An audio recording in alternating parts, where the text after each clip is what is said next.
The following is an encore presentation of Everything Everywhere Daily.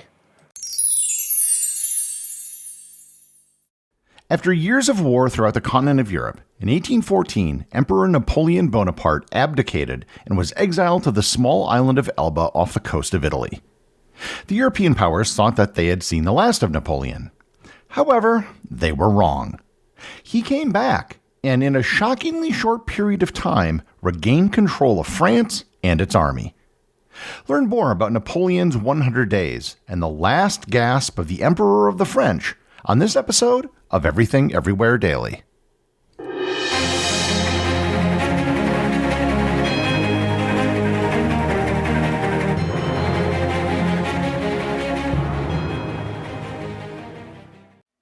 This episode is sponsored by newspapers.com. The air is getting crisp, and for many of us, that means a little extra time to dive into our family history. As genealogists, we spend years building our family trees.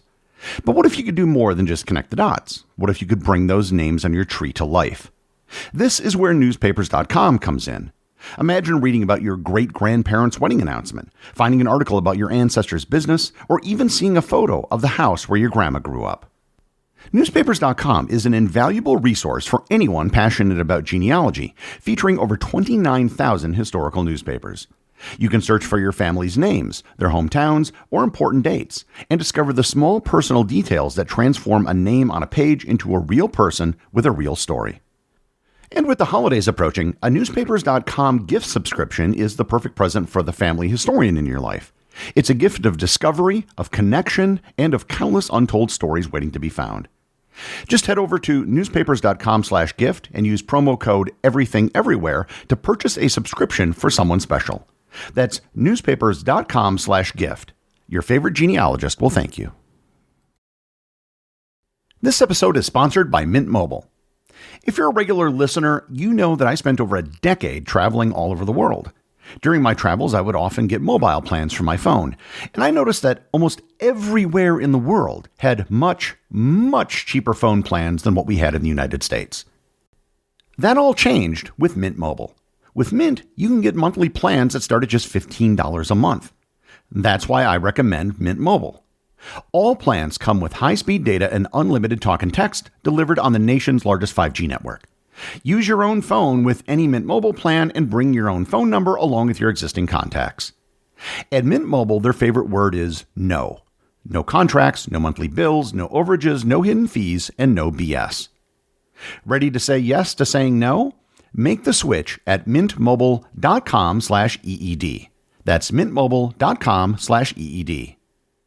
Upfront payment of $45 required, equivalent to $15 a month. Limited time new customer offer for first 3 months only. Speeds may slow above 35 gigabits on unlimited plan. Tax and fees extra. See Mint Mobile for details.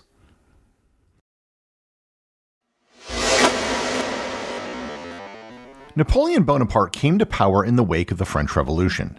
He held the newly created position of First Consul in 1799 and then crowned himself Emperor of the French in 1804.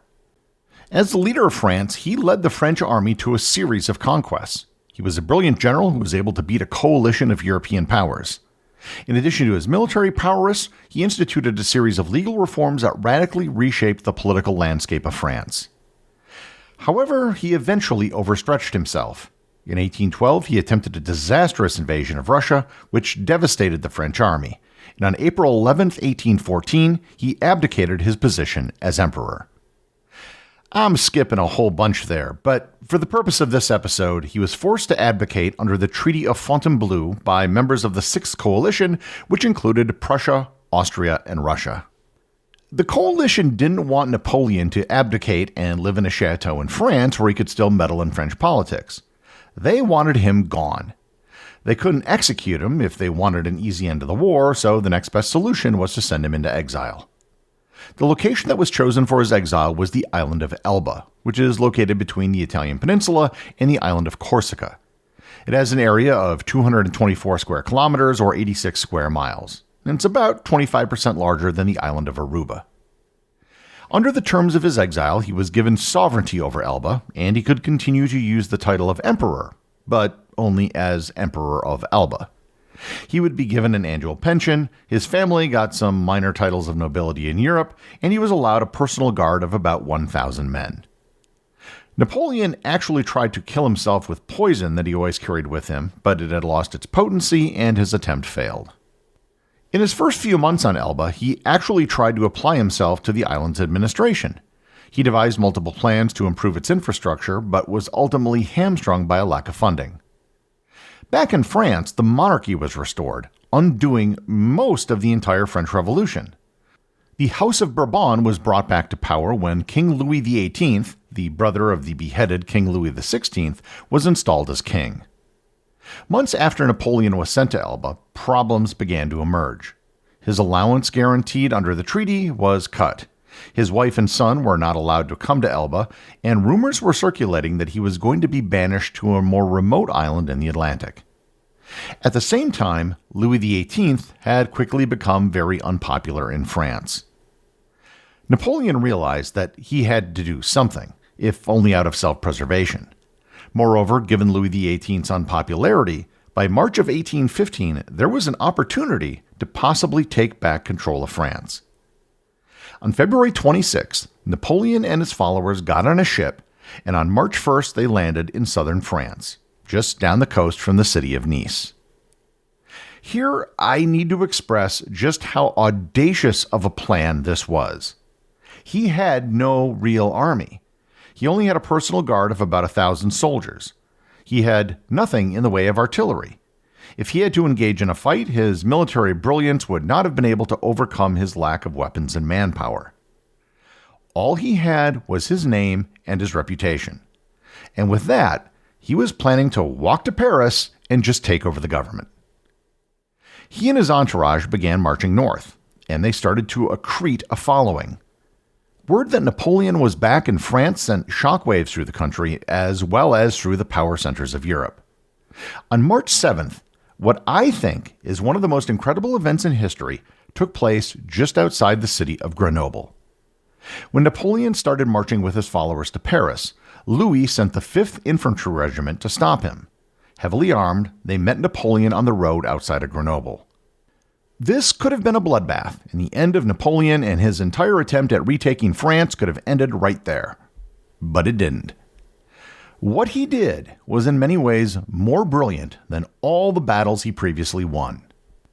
He walked up to the soldiers, though all of them had their guns pointed right at him, alone.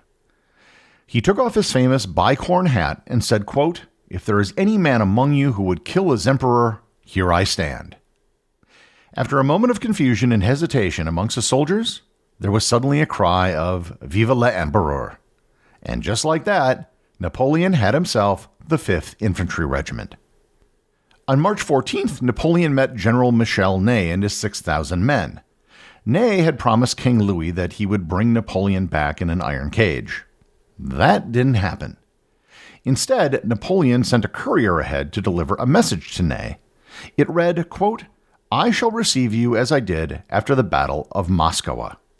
The Battle of Moscow is also known as the Battle of Borodino, and it was one of the largest and bloodiest battles ever fought by Napoleon. The two met and reconciled at the town of Lons-le-Saulnay, and Napoleon's force got that much bigger. The defection of Ney, which Louis considered treason, was a huge blow to the monarchy.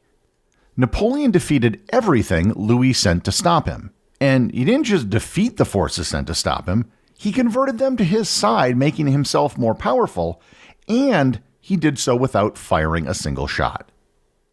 The European powers began to panic as well. They thought that they had solved their Napoleon problem, but now he was back. On March 13th, the day before he added an additional 6,000 men, the European powers at the Congress of Vienna declared Napoleon an outlaw. On March 19th, the French army stationed outside of Paris, the last line of defense for the monarchy, switched sides and joined Napoleon. And at midnight on March 20th, Louis left Paris and made his way to what is today Belgium and the city of Ghent. On March 20th, Napoleon arrived in Paris, took control of the French government, and reinstalled himself as Emperor of the French. On March 25th, Great Britain, Prussia, Austria, and Russia formed the 7th Coalition, each promising to contribute 150,000 men to meet Napoleon in the field. Napoleon immediately set about creating a new government, appointing ministers to new positions, and creating a new constitution that was approved by a plebiscite. However, his highest priority was assembling an army to meet the forces of the Seventh Coalition. The coalition was very open in its plan for dealing with Napoleon. They were going to do what they did last time, march on Paris and force his abdication. Despite having assumed control of the French military, it was in no shape to take on the combined forces of the Seventh Coalition. Much of this was largely due to the condition in which Napoleon left the army after his disastrous retreat from Russia. When Napoleon took control in March, the French army only had 56,000 men. By the end of May, France had 198,000 soldiers ready to fight, with another 66,000 in training.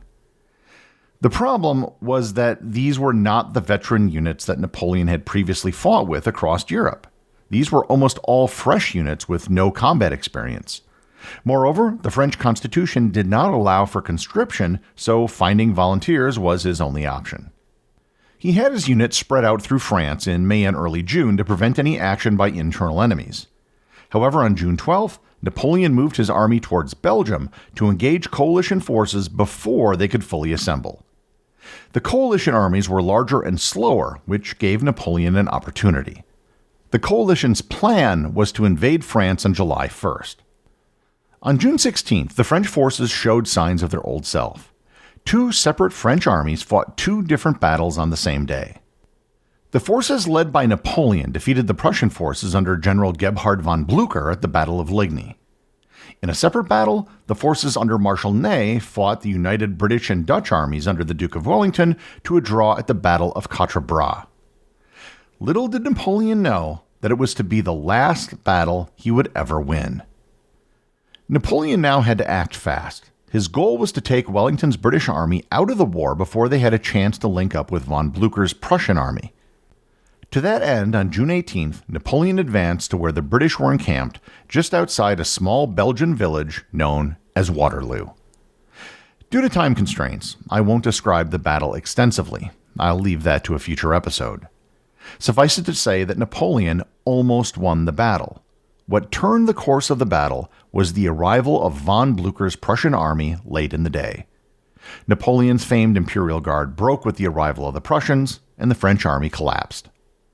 Over 40,000 Frenchmen were lost at Waterloo. This was a crushing defeat for Napoleon. He didn't stay in Belgium with his army. Rather, he rushed back to Paris to try to shore up political support. The Prussians and the British were hot on his tail, and on June 22nd, he abdicated for the second time. In theory, the position of emperor was passed to his 4-year-old son, who was living in Austria. Napoleon then tried to flee to the United States. The United States had been a neutral party to the wars in Europe, and it was no real friend to the British, fresh after the conclusion of the War of 1812. Unfortunately, the British had the seas blocked and wouldn't allow Napoleon to leave the country. On July 8th, Louis XVIII was restored to the throne, and on July 15th, the British finally caught Napoleon near the town of Rochefort. His comeback lasted less than 4 months. This time the coalition would exile him somewhere where he couldn't escape. He was to be sent to the remote island of St. Helena in the South Atlantic Ocean. On October 15th, he arrived at St. Helena. It was an effectual prison for a single person. There was a garrison of 2,100 soldiers on the island, and at least 2 ships were circling the island at all times. No ship was allowed to leave the island until it was confirmed that Napoleon was at home. He lived in a bungalow called Longwood, modest by imperial standards, but one of the nicer homes on the island. He had a small entourage with him, and he spent his time reading, writing, and entertaining. I actually had the pleasure of visiting St. Helena several years ago, and I was able to visit Longwood. Today, it is owned and preserved by the French government. Napoleon never left St. Helena. He died on May 5, 1821, at the age of just 51. When he died, he was initially buried on the island. There was controversy as to whether his tombstone should read Emperor Bonaparte or just Bonaparte. In the end, his tombstone read nothing, as the British and French couldn't agree. In 1840, Napoleon's body was exhumed and returned to France. A state funeral was held, which drew a crowd of 1 million people. He was buried in a place of honor in Les Invalides in Paris. The period of Napoleon's return is known as the 100 Days, even though it isn't exactly 100 days. Despite his ultimate failure, it was one of the most impressive comebacks in world history. Through nothing more than the sheer force of his personality, he managed to assemble an army and came extremely close to vanquishing his enemies on the battlefield. The executive producer of Everything Everywhere Daily is Charles Daniel. The associate producers are Austin Oetken and Cameron Kieffer. My big thanks go to everyone who supports the show over on Patreon. Your support helps make this podcast possible. And I also want to remind everyone about the community groups on Facebook and Discord. That's where everything happens that's outside the podcast, and links to those are available in the show notes. As always, if you leave a review on any major podcast app or in the above community groups, you too can have it read on the show.